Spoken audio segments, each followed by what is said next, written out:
नमस्कार दर्शकों, मैं astrologer are Kumar Saini, Vedic and KP astrologer, vastu expert, palmist. आज अपन इस वीडियो के अंदर चर्चा करेंगे कि कुंडली मिलान करना क्यों जरूरी है और कुंडली मिलान करने से क्या फायदा हो सकता है और कुंडली मिलान का जो असली मकसद है वो क्या है।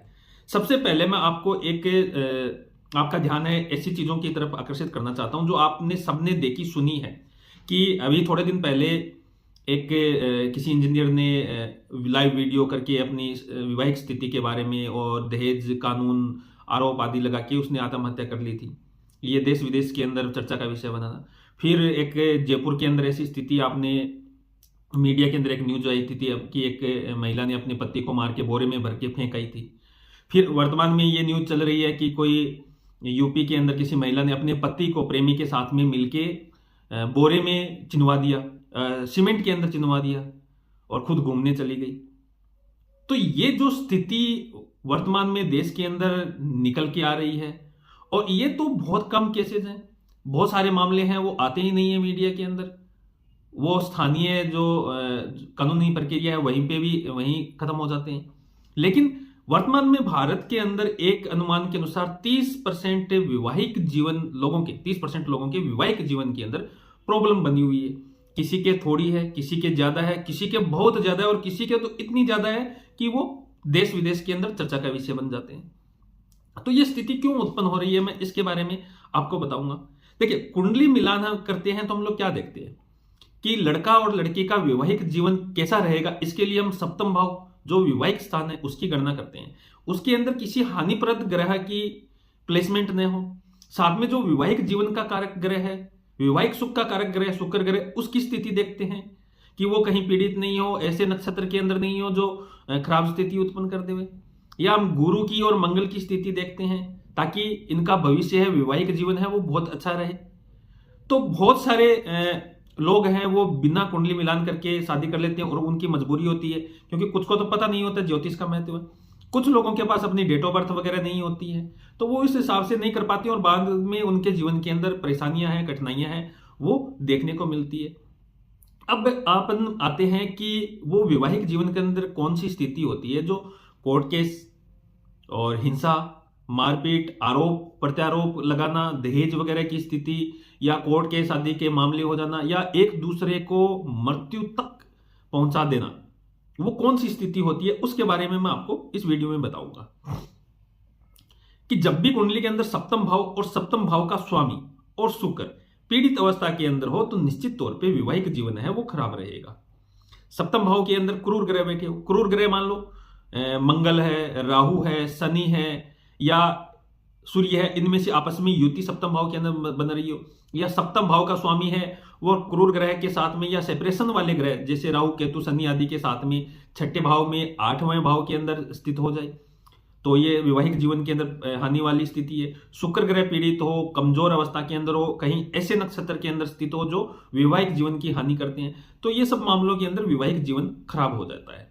और सबसे जो खराब स्थिति बनती है जो वर्तमान में अपन ने न्यूज चल रही है कि किसी महिला ने सीमेंट के अंदर अपने पति को चिनवा दिया, या उससे पहले जो न्यूज आई थी कि बोरे में भर के फेंकवा दिया।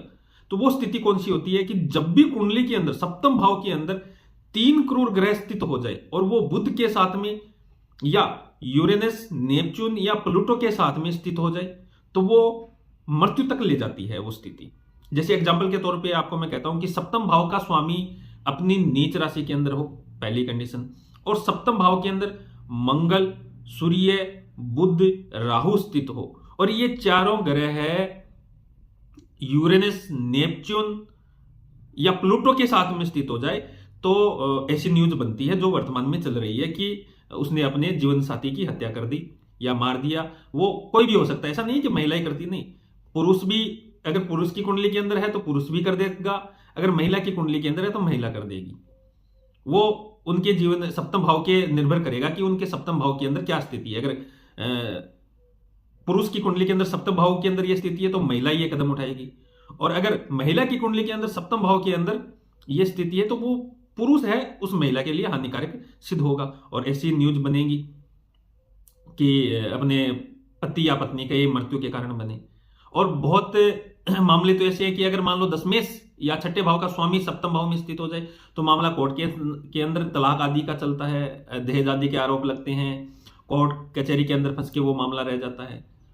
तो बहुत सारी स्थितियां देखने को मिल रही है और वर्तमान में जो 30% वैवाहिक जीवन खराब चल रहे हैं और आने वाले समय के अंदर ये जो हालात है ये 50, 60, 70% तक पहुंच जाएंगे अगले 10 साल के अंदर। इसलिए वैवाहिक जीवन के अंदर ऐसी स्थिति से मानसिक तनाव, यानी जीवन अपन को एक बार मिला है अच्छे से खाने पीने घूमने ऐश आराम मौज मस्ती हंसी खुशी जीवन बिताने के लिए, तो ऐसे मामलों के अंदर जीवन बर्बाद न हो जाए इसलिए कुंडली मिलान करना जरूरी है।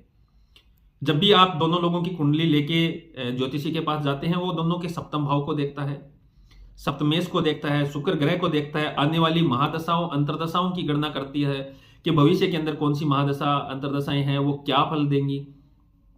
तो उस हिसाब से वो बहुत सारी गणनाएं करनी पड़ती है, नक्षत्रों की गणना करनी पड़ती है, सप्तम भाव के अंदर बैठे ग्रहों की गणना करनी पड़ती है, सभी चीजों की, उनकी दृष्टियों की। तो वो सारी गणनाएं करके कंक्लूजन के रूप में बता देगा कि इनका वैवाहिक जीवन कैसा रहेगा। अच्छा रहेगा तो अच्छा बोल देगा, थोड़ा खराब रहेगा तो बोल देगा थोड़ा डिस्टर्ब रहेगा लेकिन चल जाएगा, और मध्यम खराब है तो बोल देगा लड़ाई झगड़े हैं वो चलते रहेंगे, और बहुत ज्यादा खराब होगी तो वो कुंडली के अंदर दिखाई दे जाता है कि ये तलाक होगा, कोर्ट केस होगा, आरोप प्रत्यारोप दहेज आदि के आरोप लगेंगे कि नहीं लगेंगे, वो सारी चीज स्थिति है वो क्लियर हो जाती है। और ये भी कह देता है कि ये मृत्यु का कारण बन सकता या बन सकती है, वो सारी स्थिति देख के ज्योतिषी आपको बता सकता है। इसलिए कुंडली मिलान करना जरूरी है कि भविष्य के अंदर ऐसी स्थिति उत्पन्न न हो, इन हानिकारक स्थितियों से आप बचा जा सके, इसलिए कुंडली मिलान करके विवाह की तरफ बढ़ना चाहिए। क्योंकि अपने जीवन का सबसे अहम किरदार या अहम चीज होती है विवाह करना, और वही अगर आदमी के गले की हड्डी बन जाए, कांटा बन जाए तो उसका जीवन है व्यर्थ हो जाता है। ये जीवन है आपको आनंद से खुशियों से, इस ईश्वर ने भगवान ने जो सृष्टि बनाई है उसको घूम फिर के आनंद के साथ में जीने के लिए ये जीवन मिला है, न कि वैवाहिक जीवन के अंदर बर्बाद होने के लिए।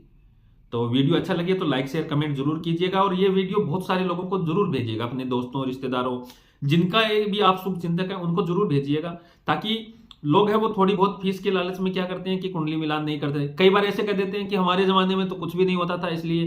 अरे भाई साहब, वो जमाना अलग था, वो माइंडसेट अलग थे, वो संस्कार अलग थे। अब लोगों के पास में वो माइंडसेट नहीं है, वो चीजें नहीं है, वो ज्ञान नहीं है, वो संस्कृति नहीं है, वो संस्कार नहीं है, नए अभी वो लोग हैं, नए लोगों का अभी जो वर्तमान के अंदर वैसा माहौल है। इसलिए इस टाइम के अंदर उस जमाने को कंपेयर करके कह देना कि कुछ नहीं होता, बहुत बड़ी गलती कर रहे हैं। और जो लोग ऐसी चीजें कहते हैं उनके जीवन के अंदर, उनके आसपास, उनके मोहल्ले के अंदर आप झांक के देख लेना, जीवन दुश्वार हुआ मिलता है लोगों का। बहुत मामलों के अंदर ये है कि ये चीजें बाहर निकल के नहीं आती। अब मैं तो क्या ज्योतिष जीवन के अंदर हूं, तो हमें तो पता रहता है कि कितने लोगों का वैवाहिक जीवन है वो डिस्टर्ब चल रहा है। हमारे पास 100 कुंडलियां आ रही है, उनमें से 30 कुंडलियां तो वैवाहिक जीवन खराब वाली आ रही हैं। तो उस हिसाब से हम कहते हैं कि ये एक जीवन का अहम पड़ाव है, इसके अंदर किसी भी प्रकार से रिस्क नहीं लेनी चाहिए। और वीडियो अच्छा लगे तो लाइक शेयर कमेंट जरूर कीजिएगा। हर हर महादेव।